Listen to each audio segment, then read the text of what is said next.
my boyfriend, my neighbor, and a secret on Grindr. Betrayal unlocked. It started like any other Tuesday. I was working from home, he was supposedly at a conference, and I was bored. Dangerously bored. We'd been together for 4 years. 4 years, and I knew Mark's phone password better than he did. Not a point of pride, but a fact. Today, that fact felt like a loaded gun in my pocket. He'd been acting off lately. Distant. Irritable. Blamed it on stress from work, but something felt fundamentally different. We hadn't been intimate in weeks, and when I tried to initiate, he brushed me off with a mumbled apology. I told myself not to. I really did. But the seed of doubt had been planted, and it was growing like kudzu, choking out any semblance of trust. So, while he was networking at some godforsaken conference, I was unlocking his phone. His texts were mundane. Work emails, sports scores, the usual garbage. Then, I saw it. A dating app icon tucked away in a folder labeled Utilities. An app I'd never seen before. Something called Grindr. My blood ran cold. Mark? My perfectly, undeniably straight boyfriend? On Grindr? I tapped the icon. It asked for a password. He'd changed it. That was the first punch to the gut. He knew I knew his old password. The fact he'd gone to the trouble of changing it, I tried a few guesses. Nothing worked. Finally, on a whim, I tried our anniversary. Bingo.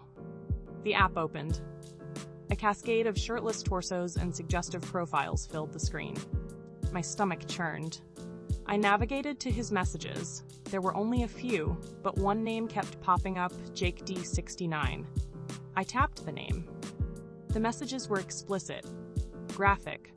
He was talking about things he'd never even hinted at with me. Things he always claimed disgusted him. He wasn't just talking, though. There were pictures, photos of his, well, you know. And then I recognized the backdrop in one of the photos. The faded brick wall, the fire escape. It was my neighbor's apartment building.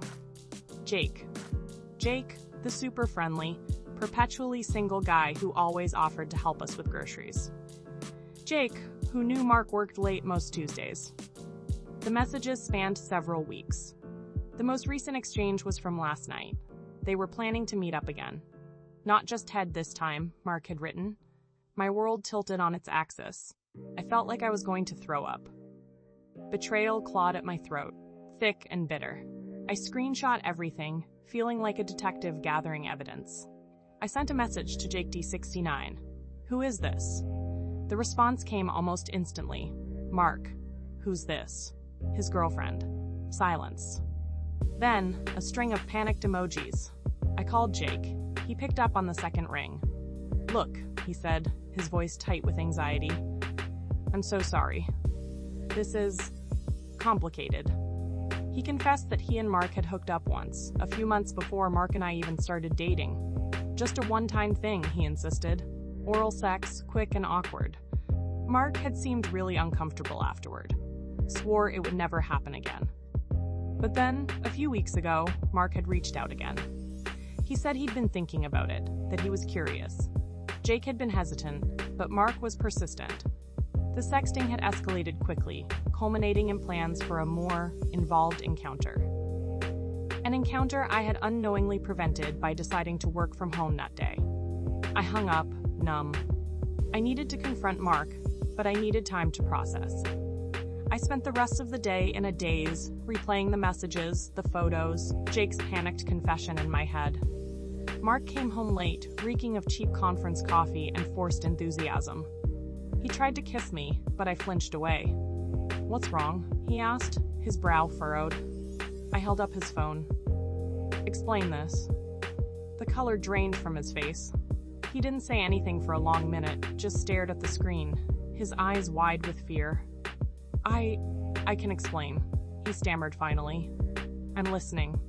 He launched into a rambling, incoherent story about being drunk, curious, and regretting it immediately. He insisted it was a one-time thing, that he was disgusted with himself, that he was definitely, absolutely, 100% straight. But I knew about the sexting. I knew about the planned rendezvous. Don't lie to me, Mark, I said, my voice shaking. Just tell me the truth.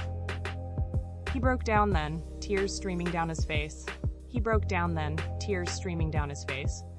The Grindr account, the sexting, the plans with Jake.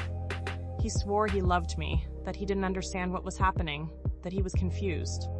But why? I asked, my voice barely a whisper. Why would you do this? He didn't have an answer. He just kept repeating that he was sorry, that he loved me, that he would do anything to fix things. The days that followed were a blur of accusations, denials, and tearful apologies. He got angry, defensive, then remorseful, then angry again. He insisted he wasn't gay, wasn't even bisexual. He said it was a mistake, a moment of weakness, a drunken lapse in judgment. But I couldn't shake the feeling that he was lying, not just to me, but to himself. I confronted him about his jealousy, how he'd always interrogated me and my past partners, even Jake. How he seemed obsessed with the idea of me being with other people, both men and women. He dismissed it as insecurity, a fear of losing me. But I wondered if it was something more. If he was projecting his own hidden desires onto me. I suggested therapy. For him, for us. He balked. Money was tight, he said. He couldn't afford it. Then he dropped a bombshell. He mentioned something about bad experiences as a kid, something vaguely sexual. He clammed up immediately, refusing to elaborate. I felt a pang of sympathy for him, but it was quickly overshadowed by anger and resentment. Why hadn't he told me this before? Why was he only bringing it up now, when his back was against the wall? I started to feel like I was suffocating, like I was trying to force him into a box he didn't fit in. Maybe he was bisexual. Maybe he was gay. Maybe he was something else entirely. But whatever he wasn't being honest with himself. And he sure as hell wasn't being honest with me. I loved him. I really did. But I couldn't live like this. I couldn't be with someone who was so afraid of himself, who was willing to lie and cheat rather than confront his own truth. We ran into Jake in the elevator a few days later. The air crackled with tension. Mark refused to make eye contact. Jake just stared at me with a mixture of pity and guilt. It was then, standing in that cramped elevator, surrounded by awkward silence, that I knew what I had to do. I had to let him go. It wasn't going to be easy. We had built a life together. We had shared dreams, shared secrets, shared everything. But I couldn't sacrifice my own happiness for someone who was so desperately unhappy with himself. I still don't know if he's bisexual. I don't know if he'll ever be able to admit it to himself, let alone to anyone else.